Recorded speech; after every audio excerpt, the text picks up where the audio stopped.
105,8 Radio Sip FM, inspirasi keluarga Anda. Hadir penuh dengan cinta, bahagia bersama Radio Sip FM.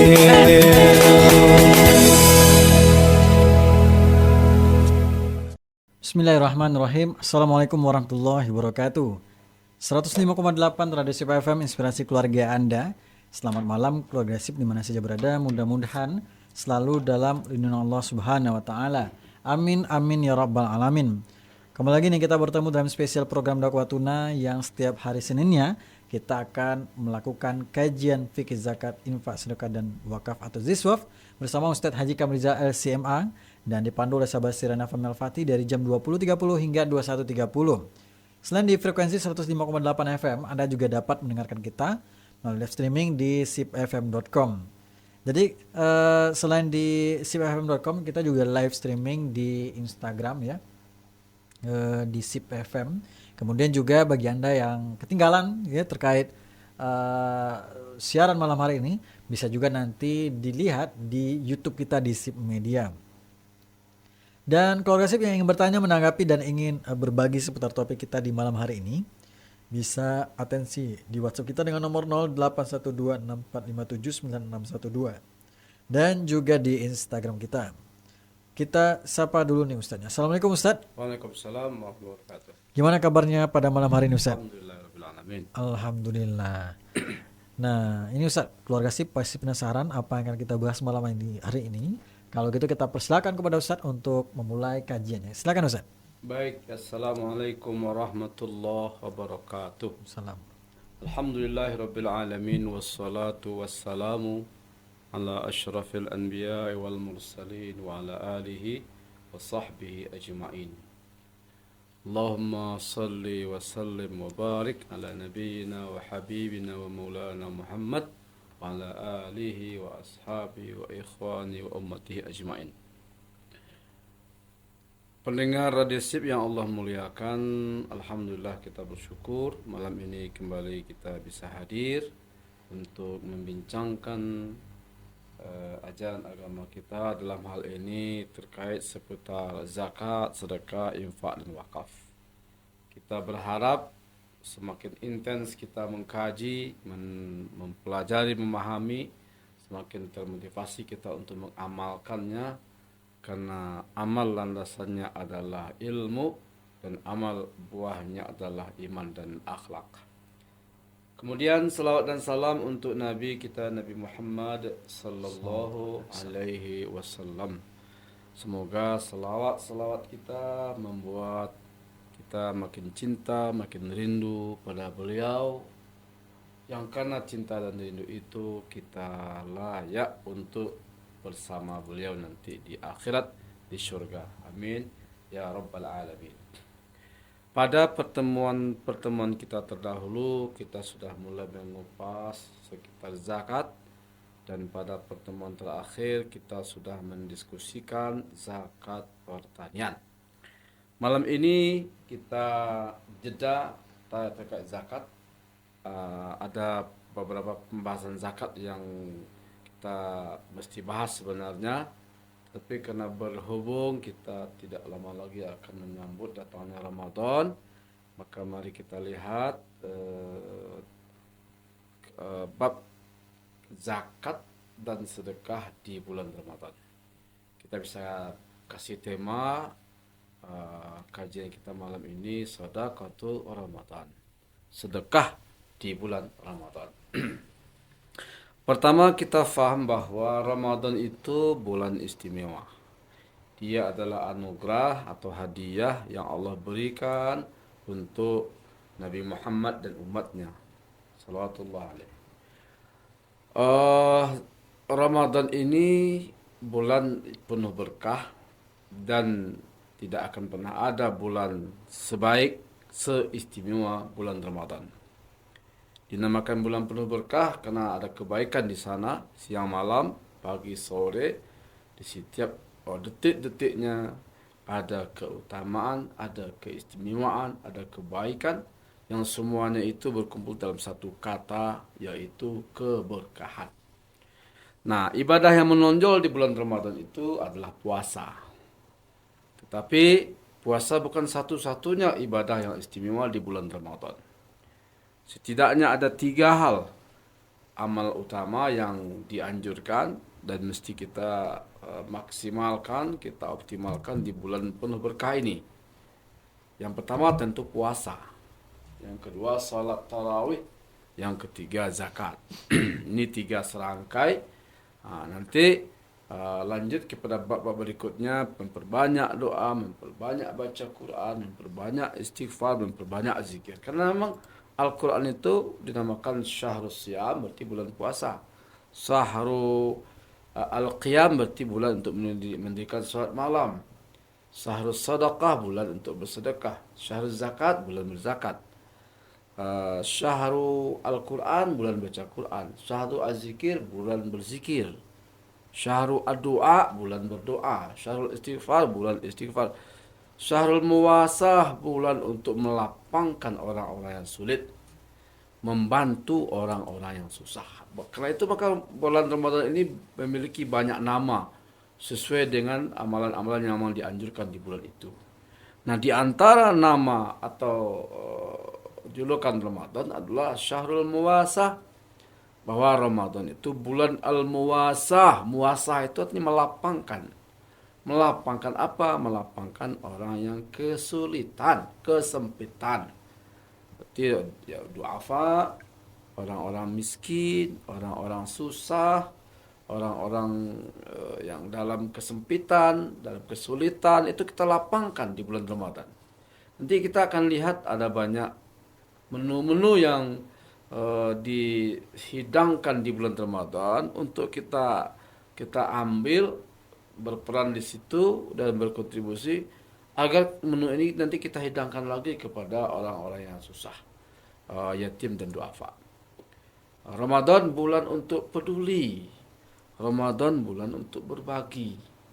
Maka wajar jika kaum muslimin menjadikan Ramadan ini momen untuk berzakat.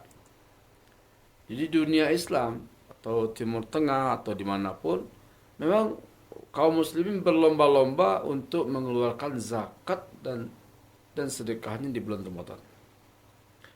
Betul tidak wajib ya, bahwa zakat itu tidak mesti, tidak wajib, dan tidak harus di bulan Ramadan.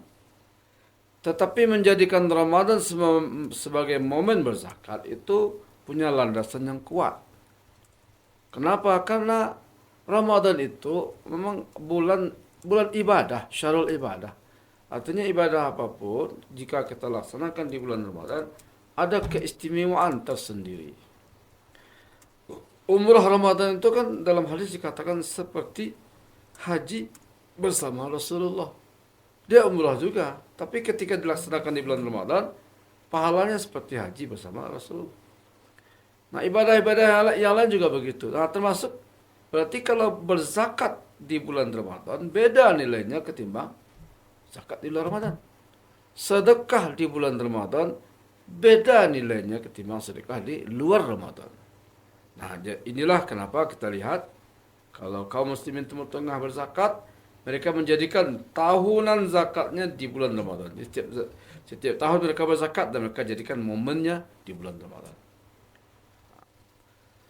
Mari kita lihat. Pertama, hadis yang diriwayatkan oleh Imam Al-Baihaqi dari Ibnu Khuzaimah dari Salman Al-Farisi, ya, bahwa Rasulullah bersabda,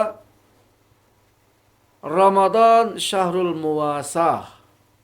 Ramadan bulan melapangkan. Melapangkan siapa? Melapangkan orang yang sulit, melapangkan orang yang kesempitan, memudahkan, menggembirakan orang miskin, orang yang lapar, anak yatim dan segala macam. Lalu kemudian dalam sebuah hadis riwayat Imam Ahmad dikatakan, kana Rasulullah sallallahu alaihi wasallam ajwadun nas. Jadi Rasulullah itu orang yang sangat pemurah, sangat dermawan. Wa kana ajwadu ma yakun fi Ramadan. Dan kepemurahan beliau itu sangat menonjol di bulan Ramadan. Jadi artinya di luar Ramadan beliau pemurah juga, suka juga membantu. suka juga bersedekah, membagi dan memberi. Dan beliau terkenal sebagai orang yang jawad, orang yang dermawan. Kepemurahan beliau memang sangat menonjol.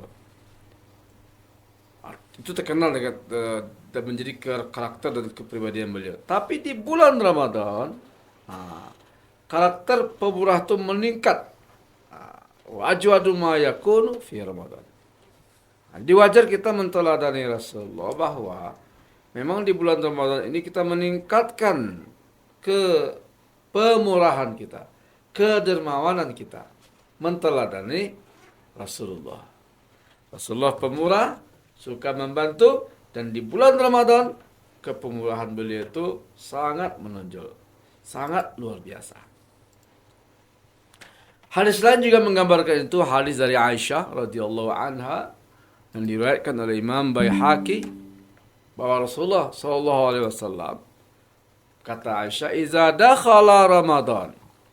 Jika datang bulan Ramadan, apa yang Rasulullah lakukan?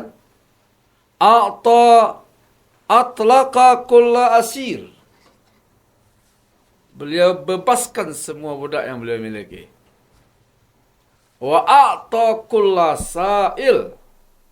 Dan memberi siapapun yang meminta.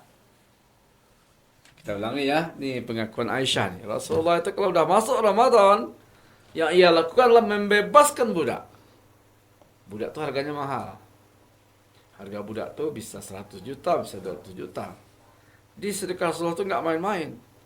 Mainnya bukan ribuan dan puluhan ribu, jutaan mainnya. Membebaskan semua budak. Jadi kalau beliau punya budak, Ramadan momen di mana beliau membebaskan budak. Wa atakullah, saya memberi siapapun yang minta. Maka kalau kita ke Timur Tengah, kalau mau minta bantuan, mengajukan proposal, momen terbaik itu adalah di bulan Ramadan. Saya pernah ke Kuwait, pernah ke Mesir dan ke Saudi. Memang terutama di Kuwait ya waktu itu, kita datang ke lembaga-lembaga charity itu bukan cuma dari Indonesia ternyata. Dari India, dari Afrika, dari Eropa. Kenapa? Mereka datang membawa proposal bahwa di kampung mereka ada rumah Quran, di kampung mereka ada masjid, di kampung mereka ada pesantren, dan mereka bawa proposal. Dan memang donatur-donatur dan dermawan-dermawan Arab itu memang menjadikan Ramadan momen untuk berbagi, untuk mengeluarkan zakat. Kalau kita datang ke sana di luar Ramadan, itu kecil kemungkinannya. Kenapa? Kalau yang kita sasar zakat ya, karena memang mereka menjadikan zakat itu momen mengeluarkannya di bulan Ramadan. Kalau ada proposal mau ke sana, bawa di bulan Ramadan. Barangkali yang mereka teladani ini, bahwa Rasulullah setiap Ramadan datang membebaskan semua budak, memberi siapapun yang minta. Memberi siapa minta ini kan kalau sekarang kan bentuknya proposal. Kita antar proposal, dikasih. Berarti jika kaum muslimin menjadikan Ramadan ini bulan habis-habisan dalam bersedekah, itu wajar. Landasannya menteladani apa yang dilakukan oleh Rasulullah sallallahu alaihi wasallam. Nah, oke. Sekarang mari kita lihat lalu apa bentuk-bentuk kepedulian, bentuk-bentuk pemberian, bentuk-bentuk kedermawanan, bentuk-bentuk kepemurahan di bulan Ramadan. Pertama ya zakat. Zakat itu kalimatnya dalam Al-Quran dan dalam Al-Hadis kadang menggunakan kalimat zakat, kadang menggunakan kalimat sedekah. Dan ada hadis riwayat Imam Al-Baihaqi dan Imam At-Tirmizi bahwa Rasulullah SAW menyatakan afdalus sadaqah sadaqah Ramadan. Sedekah yang paling afdal sedekah di bulan Ramadan. Zakat yang paling afdal zakat di bulan Ramadan. Infak yang paling afdal infak di bulan Ramadan. Memberi makan yang paling afdal memberi makan di bulan Ramadan. Membantu orang yang paling afdal membantu di bulan Ramadan. Kenapa? Infak, sedekah, wakaf itu masuk dalam satu kata yang bernama sedekah. Sedekah itu jika wajib, zakat maksudnya. Sedekah itu jika abadi, wakaflah maknanya. Sedekah itu bisa dalam bentuk senyuman. Intinya sedekah itu semua kebaikan-kebaikan. Dalam bentuk apapun, termasuk dalam bentuk harta, maka momen paling istimewa dan paling afdal adalah di bulan Ramadan. Afdalus sedekah, sedekah Ramadan. Jadi, Bapak Ibu yang Allah muliakan, jika kita memang ingin menjadikan Ramadan sebagai momen beribadah, pastikan di Ramadan ini semua zakat kita sudah kita keluarkan. Jangan sampai kita maksimal dalam berpuasa, masih ada hutang zakat. Sayang sekali kalau seandainya kita justru menunggak zakatnya dan umrah di bulan Ramadan. Umrah sunat, zakat wajib. Nah, justru tidak logis jika kita menghabiskan harta yang lumayan banyaknya untuk umrah Ramadan, padahal dia sunat, lalu kita menunda zakat, padahal dia wajib. Dan yang wajib, pahalanya tidak akan pernah bisa digantikan oleh pahala amal sunnah. Jadi kalau mau umrah silakan, tapi pastikan zakat sudah tunaikan. Jangan sampai kita udah umrah, zakat masih nunggak.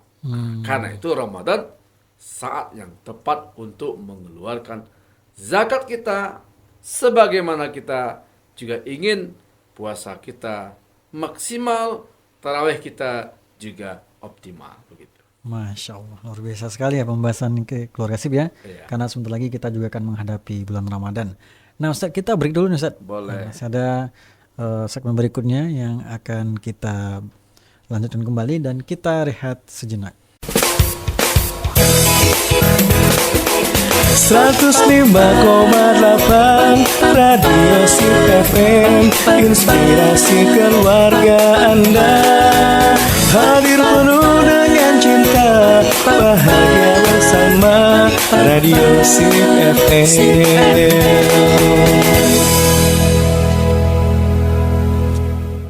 105,8 Radio Sip FM, inspirasi keluarga Anda. Keluarga Sip, kita lanjutkan kembali kajian kita bersama Ustadz Haji Kamizar SMA. Dan kajiannya tadi sudah dijelaskan oleh Ustadz, yaitu sedekah Ramadan. Silakan Ustadz, lanjutkan kembali. Baik. Pertama sudah kita sampaikan bahwa di bulan Ramadan ini memang dimaklumi kaum muslimin berlomba-lomba untuk menunaikan zakatnya. Selain dari berharap keistimewaan Ramadan berpengaruh pada pahala dan kebaikan, yang kedua memang Ramadan itu momen lazim digunakan oleh kaum muslim dimanapun, termasuk di negara-negara Arab, untuk berzakat. Karena kita tidak ingin juga bahwa kita beribadah puasa maksimal, bahkan ada yang umrah Ramadan tapi zakatnya belum ditunaikan. Padahal umrah itu sunat. Kalau Ramadan itu biaya umrah sampai 40 juta. Kan tidak logis jika untuk umrah sunat dia keluarkan uang 40 juta. Bahkan ada yang umrah sekeluarga, tapi untuk zakat dia masih nunggak, masih hutang, masih mikir-mikir. Jadi karena itu kita berharap Ramadan ini momen istimewa. Siapapun yang belum berzakat, jadikan Ramadan ini awal dia untuk berzakat. Kalau belum sampai kewajiban zakat, gimana Ustaz? Belum mencukupi syarat-syaratnya. Cek dulu, benarkah belum mencukupi syarat, atau sebenarnya kita udah lama wajib zakat cuma kita belum tunaikan. Nah, karena itu silakan konsultasi ke lembaga-lembaga zakat yang kita kenal terkait mekanisme syarat-syarat dalam berzakat ini.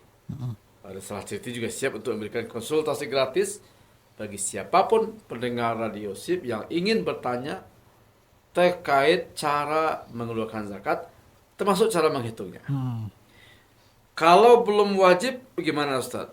Tetap juga Ramadan jadikan bulan untuk bersedekah sunat. Nah, jadi kalau intinya yang wajib jangan sampai ditunda.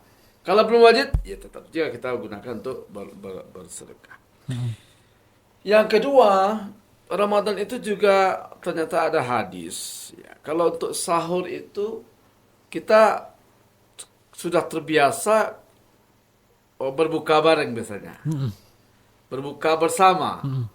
Mengantarkan perbukaan itu alhamdulillah kita sudah menjadi budaya yang tinggal kita tingkatkan intensitasnya. Tetapi yang belum menjadi budaya itu mengajak orang untuk sahur atau mengantarkan sahur. Padahal ada hadis riwayat Abu Daud dari Al-Irbad bin Sariyah, dia berkata, Al-Irbad sahabat mulia ini berkata, da'ani Rasulullah sallallahu alaihi wasallam ila sahur fi Ramadan. Rasulullah ngajak saya untuk sahur. Qal, apa kata Rasulullah? Halumma ilal ghada al mubarak. Ayo kita bersama menyantap hidangan penuh berkah. Kenapa sahur itu dinamakan hidangan penuh berkah? Karena memang Nabi mengatakan tasaharu fa inna fis sahuri barakah. Sahurlah kamu karena pada sahur itu ada keberkahan. Maka makan sahur atau hidangan sahur bisa dinamakan hidangan yang penuh berkah berdasarkan hadis ini. Nah, Rasulullah menggunakan ayo sahur bersama saya. Enggak begitu bahasanya. Apa kata Rasulullah? Halumma ilal ghada al mubarak. Mari ikut bareng saya, bersama saya untuk menyantap perbukaan. Berarti Rasulullah mencontohkan bagaimana kita juga mesti memikirkan untuk mengalokasikan anggaran membantu sahurnya orang-orang miskin. Kalau Rasulullah bahkan mengajak ke rumahnya, berarti makan bersama apa yang dimakan oleh Rasulullah. Kalau satu atau dua orang mungkin bisa. Tapi kalau kita ingin membantu sahur satu keluarga kan boleh. Pokoknya anaknya 5, bapak ibunya berapa kira-kira? 50.000 atau 100.000. Kasih uang. Ini untuk sahur besok. Jadikan budaya itu. Kalau untuk berbuka kita dah sering lah. Ini paket berbuka, sedekah berbuka. Tapi kalau untuk sahur belum menjadi budaya. Nah, mudah-mudahan Ramadan ini kita mulai jadikan budaya. Bagaimana kita juga memikirkan keluarga kita atau tetangga kita, karib kerabat kita yang miskin, yang mungkin ada kendala dalam memenuhi kebutuhan sahur. Kalau kita ada kelapangan, ayo gunakan momen Ramadan ini untuk membantu paket sahurnya orang-orang miskin. Nah, kita di Risalah Charity juga mengangkatkan program itu. Infak atau sedekah untuk sahur. Terus kemudian, nah itu sahur ya. Jadi pertama zakat, yang kedua sedekah, yang ketiga ngajak sahur. Yang keempat ya ngajak berbuka. Kalau ngajak berbuka ini hadisnya sudah populer nih ya.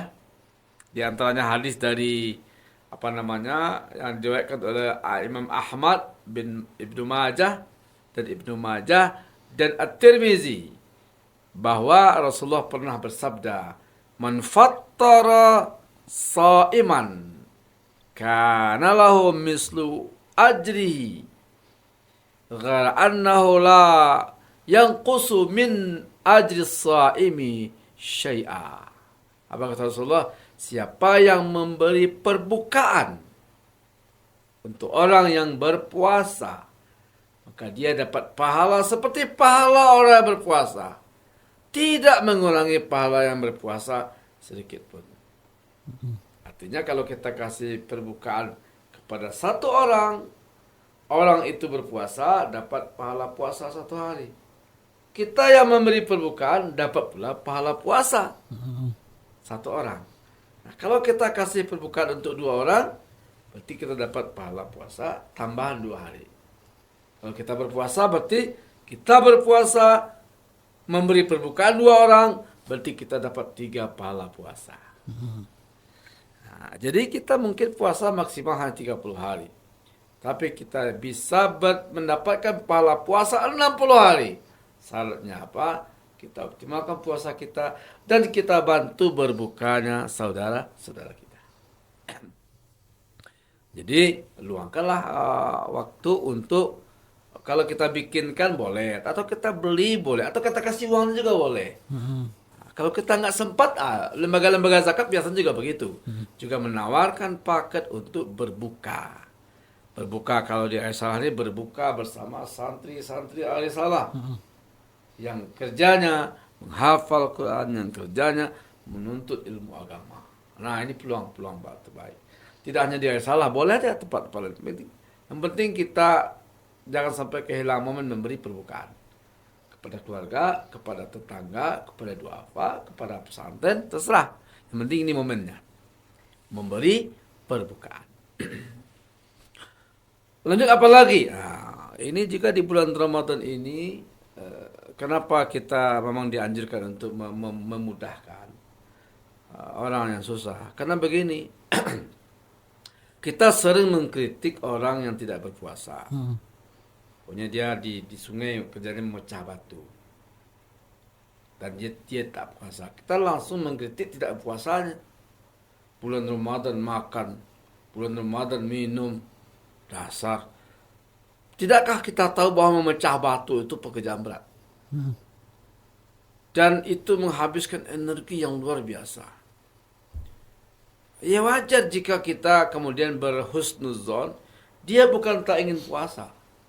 Dia ingin berpuasa tapi nggak kuat karena mereka bekerja keras memecah batu. Kalau mereka berpuasa dan tidak pecah batu, anak keluarganya sahur dan berbukanya terancam. Jadi dia nggak punya banyak pilihan. Dia memecah batu di bulan Ramadan dan karena nggak sanggup dia berbuka. Orang yang nggak sanggup kan boleh berbuka. Berarti dia membayar fidyah. Tapi karena dia tetap bekerja, ada nafkah yang ia terima, ada beberapa orang yang berpuasa, anak istrinya dan keluarganya yang terbantu dengan usahanya itu. Nah, karena itu maka kalau kita daripada mengkritik tanpa memberikan solusi, kan alangkah baiknya kita lihat betul, oh dia memang membutuhkan. Dia pola keluarga, penghasilannya berapa? 100.000 sehari.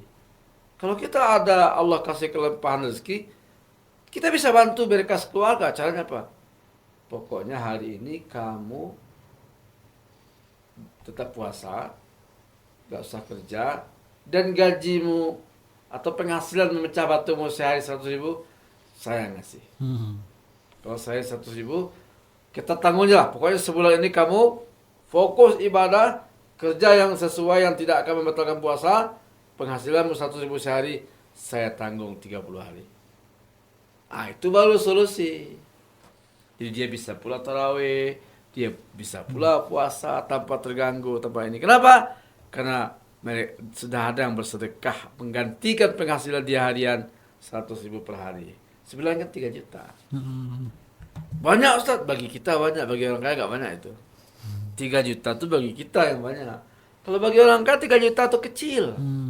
Nah, orang kaya yang kayak gitu, ketimbang kita marah, melotot kepada orang gak puasa, padahal dia pekerja keras, dia bukan tidak mau puasa, cuma gak sanggup puasa. Oke, kalau gitu, kasih dia nafkah selama Ramadan, dan mereka bisa berpuasa dengan tenang. Tapi kalau tidak ada hak kita untuk marahi dia karena nggak puasa, karena berbuka. Kalau pekerjaan yang seberat itu, memecah batu, menggali bukit, itu bayangkan oleh kita bagaimana beratnya. Itu kalau seandainya dia tidak puasa karena pekerjaan berat itu.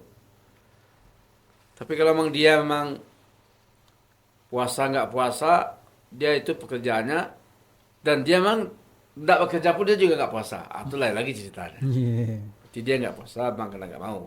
Jadi kan tidak semua kasus begitu yang bisa kita generalisir. Cek satu persatu. Ada orang hati kecilnya menangis, tidak puasa. Tapi kalau dia nggak puasa, dia tidak ada pekerjaan yang menghasilkan uang untuk keluarganya, maka pilihannya adalah tetap bekerja dan konsekuensinya dia nggak puasa. Nah, orang kayak gitu bantu. Lalu kalau ini fidyah. Fidyah ini sebenarnya bentuk kesedekah Ramadan juga ini. Dimana kita orang yang tidak sanggup puasa karena sakit atau karena lain itu kan dia membayar fidyah. Nah, kalau fidyah itu hari ini kita nggak puasa langsung bayar. Apa efeknya? Karena kita langsung bayar berarti langsung termanfaatkan oleh orang di bulan Ramadan. Kita sering menjadikan fidyah itu hutang. di fidyah 6 hari, kadang setahun baru dibayar. Kadang ada juga yang sampai hari ini belum juga dibayar fidyahnya. Berarti nggak ada pahala puasanya. Kenapa? Dia belum bayar fidyah. Tapi kalau dia bayar fidyah, dia nggak puasa hari ini langsung bayar fidyahnya, berarti dia bisa dengan fidyahnya itu membantu orang mungkin untuk berbuka. Karena fidyah itu kan satu hari nggak puasa memberi makan satu orang miskin. Berapa itu? Ya kalau satu bungkus nasi kira-kira 20.000 berarti 20.000.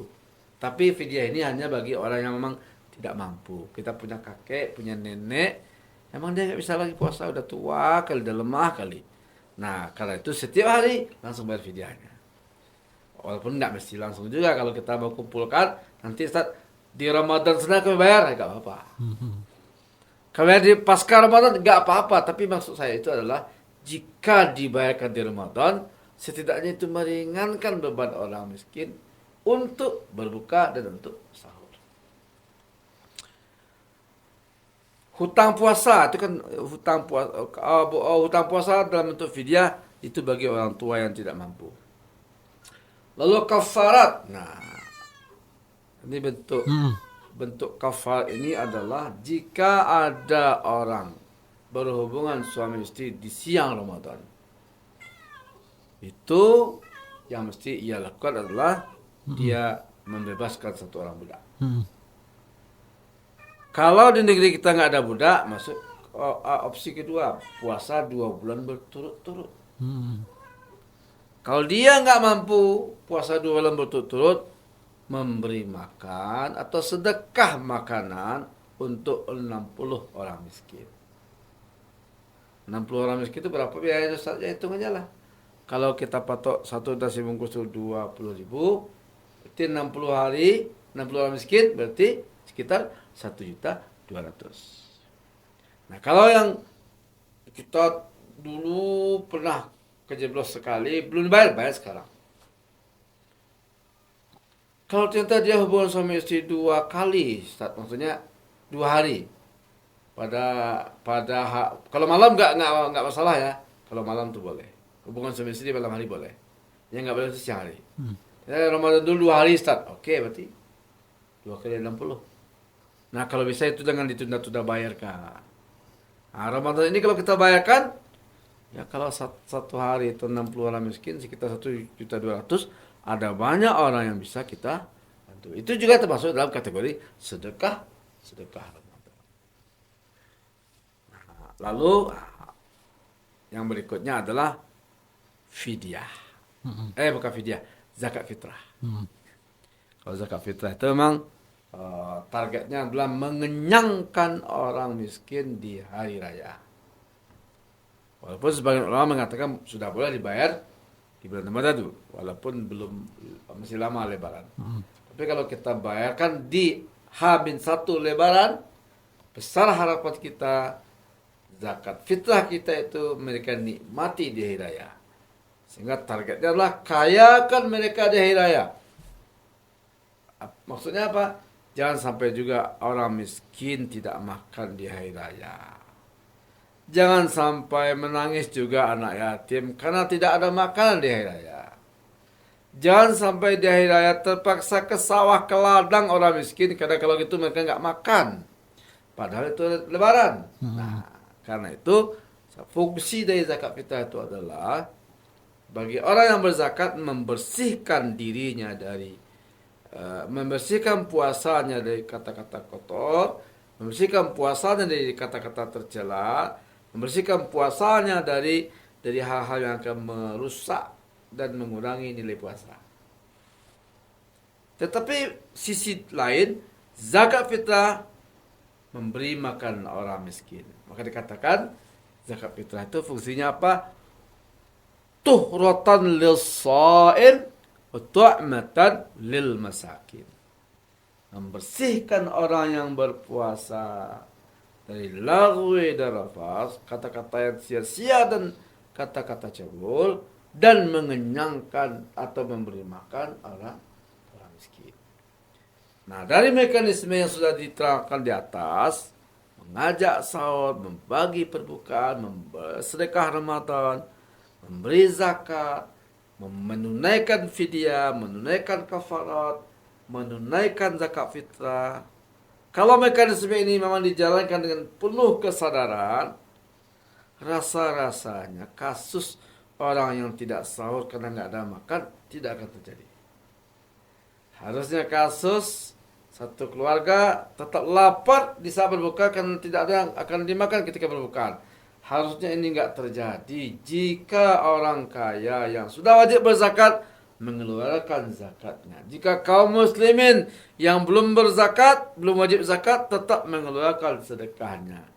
Jika tauladan dari Rasulullah untuk mengajak orang sahur, kita jadikan budaya. Bagaimana berbagi perbukaan, kita jadikan amal istimewa.